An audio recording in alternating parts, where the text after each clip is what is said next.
The moment a verified positive comes in or an alcohol test hits 0.04 or higher, or a driver refuses testing, that driver has to come off safety-sensitive duties immediately. Before you can manage the case, you need Department of Transportation authority, plus access to the Federal Motor Carrier Safety Administration Drug and Alcohol Clearinghouse and the driver's records. The driver also needs a clearinghouse account set up so they can give electronic consent and you can track status updates without delays. At that point, you can't let the driver keep driving, and you can't assign any other safety-sensitive work either. They stay in prohibited status until the entire remediation process is finished and they're formally cleared to return. Next, the carrier gives the driver a list of Department of Transportation qualified substance abuse professionals, so there's a clear set of approved options to choose from. From that list, the driver picks the SAP they want to work with and starts the mandatory evaluation process. Then the driver meets face-to-face with the substance abuse professional for the initial assessment, so the case moves from referral into a formal evaluation. From that evaluation, the SAP assigns the exact education or treatment plan the driver has to complete before return to duty can move forward. From there, the driver works through the exact education or treatment program the substance abuse professional prescribed, not a substitute and not a shortened version. As each milestone is completed, that progress is entered into the federal database, while the driver still remains off all safety-sensitive work until the process is fully cleared. Once the program is finished, the driver goes back to that same substance abuse professional, who reviews the case and confirms the assigned education or treatment was actually completed. If every clinical requirement has been met, the SAP issues the report that clears the driver to move into return-to-duty testing. Once the substance abuse professional clears the driver, the employer has to order the mandatory return-to-duty drug test and alcohol test if it's required for the case. That test isn't routine. It has to be directly observed by a certified collector, so the return-to-duty step is handled under the strictest collection rules. Even after SAP clearance, the driver still cannot resume safety-sensitive duties until that return-to-duty test comes back verified negative. If that result is failed, the driver stays prohibited, and the return-to-duty process remains open until the required steps are completed again. After that, the substance abuse professional builds a follow-up testing schedule that can stay in place for as little as 1 year or as long as 5. And in the first 12 months back on duty, that plan has to require at least 6 unannounced tests. Now, the reporting piece has to stay just as tight. Verified violations, failed return-to-duty outcomes, and follow-up plan completions all have to be entered in the clearinghouse on time. And this isn't only about violation reporting. Your pre-employment queries and each required annual clearinghouse query have to be completed on schedule too. The driver also has to keep their clearinghouse account active and give electronic consent, or required queries can stall when you need them most.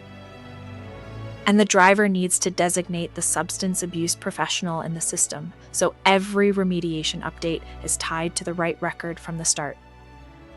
If the driver ignores the notifications or never designates the substance abuse professional, the case can just sit there, and the return-to-duty timeline slows down before the clinical work even starts. That gap hits small fleets especially hard, because without a dedicated HR person watching every task, one missed administrative step can keep a driver sidelined far longer than necessary. This only stays on track when one person owns the whole case, watching deadlines, clearinghouse queries, SAP status, and every required testing date together. When compliance administration is outsourced, those steps are less likely to slip, and you're far less likely to face an audit problem because a task was missed. That's where Labworks USA can step in, managing your random pool, medical review officer reviews, and clearinghouse oversight so carriers aren't chasing every deadline alone. And the annual Department of Transportation Drug Testing Consortium membership is listed at just 49.95, which makes that support a very small line item compared with one stalled case. When something urgent happens, Labworks USA can support 24/7 emergency testing, post-accident response, and on-site collections without waiting for normal business hours.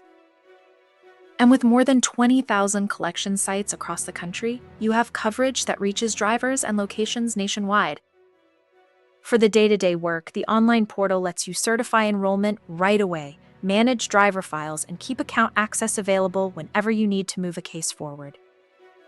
It also keeps the reporting side organized, from statistical summaries and MIS, or Management Information System, compliance reports to electronic chain of custody forms. If you need help getting registered in the clearinghouse or keeping the annual management piece handled year after year, Labworks USA can take that work off your plate. And if you're an owner-operator, you can't do this solo in the system. You need a consortium or third-party administrator, or CTPA like Labworks USA connected in the FMCSA Clearinghouse. If you have 5 or more drivers, supervisor and DER training is included at no extra cost, so you can get managers trained before a case starts slipping. And if you're not a member, you can still buy the DOT-approved supervisor training course for $75.